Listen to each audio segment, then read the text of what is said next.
The FIFA World Cup 2026 will be a historic tournament for Argentina. For the first time in tournament's history, a record-breaking 6 head coaches from the country will be leading 6 different national teams. Lionel Scaloni, Argentina; Marcelo Bielsa, Uruguay; Mauricio Pochettino, USA; Gustavo Alfaro, Paraguay; Sebastian Becasese, Ecuador; and Nestor Lorenzo, Colombia, are the Argentinian head coach for this edition. The presence of these head coaches highlights vast influence on world football tactics.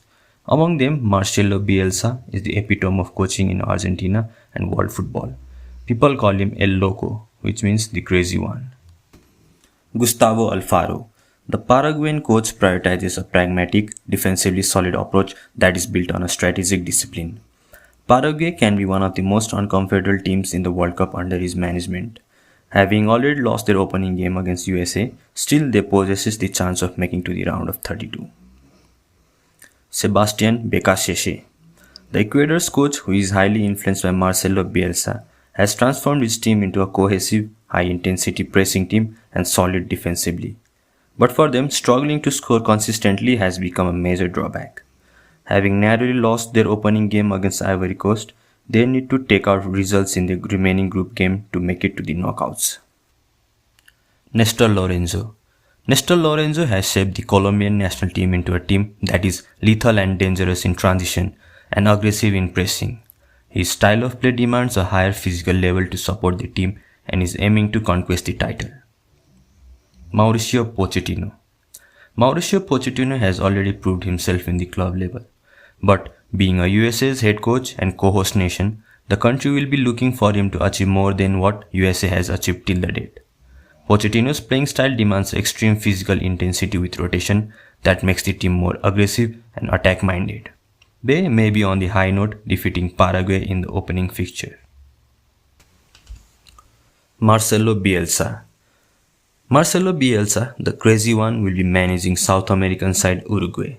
He is famous for his intense pressing style of play that demands top-notch physical presence. They will be starting their World Cup campaign by playing against Saudi Arabia. Lionel Scaloni. The World Cup winning manager will be aiming to defend the title.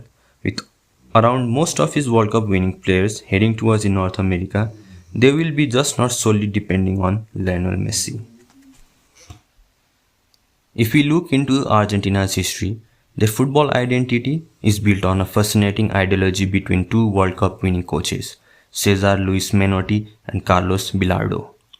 The World Cup winning coach of 1978 in home soil, Menotti believed that football was a spectacle. His style focused on aesthetic and attacking football to win the game with style and beauty. He used to focus on ball position, creativity and freedom. Moreover, he valued purity of the game. Whereas talking about his rival Carlos Bilardo, he believed in pragmatic result-oriented more tactical football. Defensive discipline, set pieces and dark arts of the game were his tactical focus. He emphasized on winning at all cost and was always willing to push limits to gain. In 1986, he led the Argentinian national team to the second World Cup. Both the coaches represents two different approaches for how football should be played. In 1990s, Marcelo Bielsa introduced a new non-negotiable concept of football in Argentina. His philosophy of playing demanded relentless high-intensity pressing to win the ball back as quick as possible because he believed that attacking football is the simplest way of winning. After 2018 FIFA World Cup turmoil, Argentina appointed Lionel Scaloni as the head coach. Under Lionel Scaloni, Argentina has blended the past influence with modern approach. His philosophy prioritizes stability, remaining adaptable and flexible. He demands work rate and sacrifice, encouraging creative in attack. Other than these three eras, Albiceleste have many coaches that has influenced the Argentinian football. Jose Pekerman is considered as developing coach in Argentina's history. He revolutionized youth development, skill and fair play in youngsters. Alessandro Sabella implemented order and tactical discipline, which was followed by Gerardo Martin and Hector Cooper, who emphasized on structure and defensive order. Alfio Basile allowed freedom for attacking, whereas Jorge Sampaoli followed Bielsa's high-pressing game, as well as the legendary Diego Maradona relied on pure passion and emotional motivation. In conclusion, we can say, as a footballing nation, Argentina has built a modern winning style, learning from